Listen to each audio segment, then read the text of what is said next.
Jadi karena udah bicara soal rekam jejak di pidato itu kan Kak Anies juga ada rekam jejak. Jadi sebaiknya lihat rekam jejak ya. Jadi selain diusulkan sebagai bakal calon wapres oleh koalisi 3 partai sejauh ini, Nasdem, Partai Demokrat dan PKS, sebenarnya modal dan apa yang bisa dibanggain oleh Kak Anies selama 5 tahun jadi gubernur DKI? Pasti ini akan ditanya juga kalau nanti ada di debat capres kan. Apa sih modalnya selain diusulkan? Ya. Highlightnya? Prinsip bahwa maju bersama. Di Jakarta kita ikhtiarkan maju bersama. Jadi bukan hanya maju. Indonesia maju itu baik, tapi Indonesia maju bersama itu lebih baik. Jakarta maju itu baik, tapi Jakarta maju bersama itu lebih baik. Dan maju bersama inilah yang kita kemarin kerjakan di Jakarta. Jadi apa yang kita lakukan? Kita membesarkan yang kecil tanpa mengecilkan yang besar. Membereskan masalah-masalah yang menyangkut rakyat kecil tanpa melupakan mereka yang sudah makmur. Dan inilah yang kita buktikan bahwa kepedulian kepada keadilan itu ada rekam jejaknya. Jadi seperti saya ini tidak bisa bicara tentang rencana saja, tapi harus bisa menunjukkan, dong kemarin sudah jadi gubernur kok. Pada saat jadi gubernur, Anda terjemahin nggak tuh yang dikerjakan? Dan itu iya. Kakak bisa lihat Kak, saya sering mengatakan kita kembalikan spirit gerakan di dalam pemerintahan. Gerakan pemerintahan, karena republik ini kan dibangun pakai gerakan, bukan pakai program. Tapi sudah terlalu lama kita itu jadi program, bukan gerakan. Apa yang kita lakukan di Jakarta? Misalnya penataan kampung. Penataan kampung itu, kampung-kampung dibangun untuk pengerasan, perapian. Kebanyakan proses pengadaannya itu melakukan yang biasa disebut pengadaan tipe 1, tipe 2. Pengadaan tipe 1 itu dikerjakan oleh dinas, tipe 2 itu ditenderkan, lalu ada perusahaan mengerjakan. Tapi ada tipe 3. Tipe 3 itu dikerjakan swadaya oleh masyarakat. Tipe 3, tipe 4. Kami mengerjakan kemarin dengan tipe 3, tipe 4. Jadi kalau ada sebuah kampung yang mau ditata, maka ditentukan budgetnya berapa, lalu uang itu diserahkan kepada masyarakat. Lewat RT-nya, RW-nya, LMK, lalu mereka lah yang mengerjakan prosesnya. Kami mereview, mengawasi. Dan apa yang terjadi? Kualitas pekerjaan lebih baik. Karena mereka merasa, ini kan jalan kampung kami. Kalau jalannya rusak, ya kami yang merasakan kerusakan. Tapi kalau pendekatannya program, maka yang ngerjain kontraktor, yang ngerjain dinas, rakyat tuh hanya di situ nonton. Dan kira-kira gini, bagi yang mengerjakan, oh bukan kampung kami juga kok. Yang penting speknya udah kepenuhin. Mereka nambah semen, mereka nambah batu, mereka nambah macam-macam tuh. Secara swadaya dan hasilnya lebih baik. Jadi pendekatan yang kita syukuri adalah pendekatan kebersamaan, majunya bersama-sama, dan efeknya kemudian kepemilikan atas program-program kita itu ada pada semuanya. Nah, ada milestone yang menjadi penanda. 5 deh. Milestone jadi penanda. Ya. Nomor 1, universal health coverage. Ketika saya masuk ke Jakarta, 26% penduduk Jakarta tidak tercover asuransi. Tidak tercover BPJS.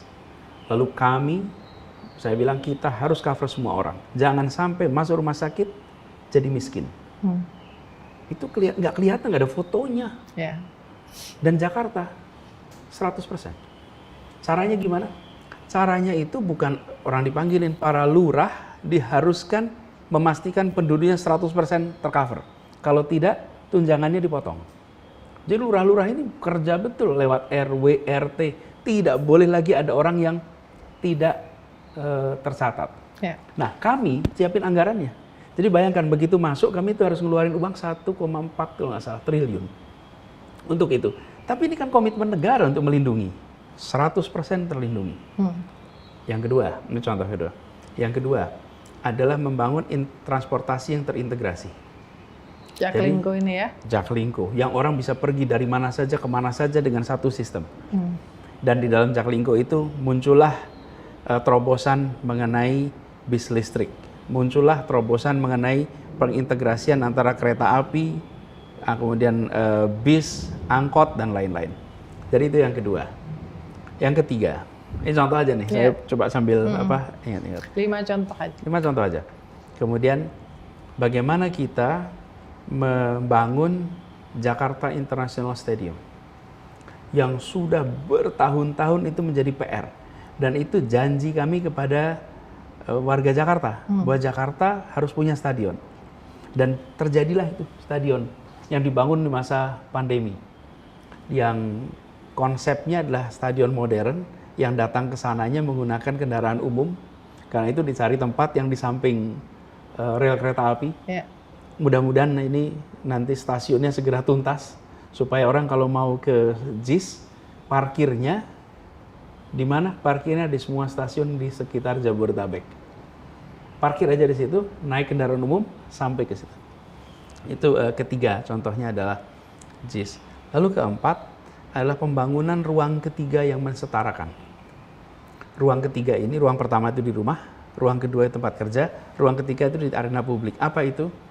Mulai dari taman, kemudian trotoar, kemudian anjungan-anjungan. Kalau dilihat itu JPO, tempat-tempat itu adalah ruang ketiga. Ruang ketiga mempersatukan. Jadi Kak Uni, saya cerita dikit nih Kak Uni. Kalau Kak Uni ke Bundaran HI, di depan Bundaran HI itu sekarang ada halte bis yang kemudian ada anjungannya untuk lihat Bundaran HI. Jadi ceritanya gini Kak Uni, kenapa kok waktu itu buat ide itu? Ini kan ruang ketiga mempersatukan yang menyetarakan. Kalau Kak Uni berada di hotel di sudutnya Bundaran HI, kan ada restoran-restoran mahal tuh di situ bagus-bagus. Itu kalau di restoran itu kacanya besar sekali. Itu kita bisa lihat Bundaran HI itu bagus sekali. Bener kan? Nah, saya itu duduk di situ. Nggak usah sebut hotel, nanti sangat promo. Tapi iyalah, kita tahu di situ kan. Di hotel di situ, di lounge, di mall itu. Itu kalau lihat, saya itu sambil ngopi, ambil teh itu, kapan ya rakyat kebanyakan bisa merasakan yang saya rasakan ini gitu. Karena ini kan ruang ketiga, cuma ruang ketiga berbayar kan. Restoran, kafe, mall itu kan ruang ketiga berbayar. Kapan pemandangan yang indah ini bisa dirasakan oleh rakyat kebanyakan gitu. Ya kita harus fasilitasi. Jadi membuat anjungan itu bukan soal pemandangan, bukan. Saya ingin agar rakyat Jakarta yang dari semua strata sosial ekonomi bisa merasakan indahnya Bundaran HI, pengalaman di situ, sebagaimana kita-kita yang ditakdirkan bisa bayar restoran di situ. Buat healing tipis-tipis kalau kata anak zaman sekarang ya. Bisa jadi begitu. Kan itu. Nah, jadi itu contoh ruang ketiga yang kita bangun dengan serius. Lalu contoh berikut yang kelima adalah sistem pendidikan. Bagaimana kita melakukan reformasi dalam rekrutmen siswa sehingga sekolah-sekolah itu sekarang memiliki siswa yang latar belakangnya beragam semua. Sudah berpuluh tahun sekolah yang baik, yang dianggap baik, itu diisi oleh anak-anak dari keluarga yang mampu. Sekarang sekolah-sekolah itu diisi oleh anak-anak dari berbagai strata keluarga. Saya beri contoh, ada sebuah sekolah yang favorit di Jakarta, SMA, itu sebelumnya anak yang diterima orang tuanya berpendidikan S1, S2, S3 itu 90%. Yang tidak S1, S2, S3 itu hanya 10%. Sesudah sistem baru ini kita adopsi, yang terjadi dibagi 3 kelompok tuh, yang pendidikannya rendah 20-30%, yang pendidikannya tengah 20-30%, yang pendidikan tinggi 20-30% orang tuanya. Jadi mendadak anak-anak dari kampung, anak-anak yang orang tuanya rumahnya sederhana, pekerjaan sederhana, anaknya bisa dapat sekolah yang baik. Dan mereka bisa punya kesempatan pendidikan tinggi yang baik. Nah, yang kelima ini jarang di dalam politik mau disentuh. Kenapa? Karena efeknya jangka panjang. Juga nggak kelihatan ya? Nggak kelihatan sekarang. Bentuknya bukan fisik ya? Nggak kelihatan. Nggak bisa difoto. Nggak ada peresmian-peresmian. Nggak ada. Nggak ada peresmian. Nah, tapi saya kan sampaikan bahwa kita itu berada di dalam amanat ini bukan hanya untuk aspek-aspek yang bisa kelihatan, JIS bisa kelihatan, trotoar bisa kelihatan, anjungan kelihatan. Tapi kalau universal health coverage, jaminan stabilitas tidak kelihatan. Pendidikan itu tidak kelihatan. Lalu ada lagi soal kampung. Kampung-kampung sederhana yang biasa disebut padat, miskin, kumuh. Itu dilakukan penataan dan penataannya masif kita kerjakan. Itu artinya apa? Ada anggaran dialokasikan ke situ, ada sumber daya orang alokasikan ke situ, libatkan para ahli, libatkan NGO. Jadi kampung-kampung ini menjadi kampung-kampung yang terlindungi, terfasilitasi.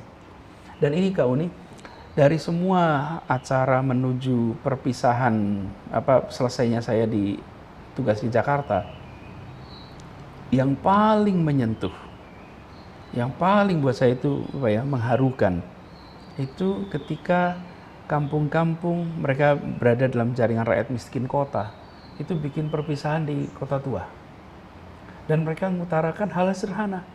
Akhirnya kami merasa dilindungi. Akhirnya kami merasa dihargai.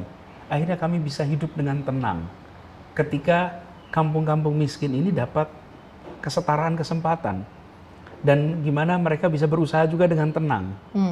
Nah, termasuk kampung-kampung yang dulu digusur dengan paksa, Bukit Duri. Sekarang Bukit Duri mereka punya rumah yang amat nyaman. Kemudian kampung akuarium. Jadi, Kak, saya kalau ditanya tentang bagaimana rekam jejak di Jakarta, maka saya akan tunjukkan rekam jejak ini sebagai bagian dari rakyat Indonesia bisa melakukan penilaian bahwa konsep membesarkan yang kecil tanpa mengecilkan yang besar, memberikan kesetaraan kesempatan, sudah dioperasionalisasikan.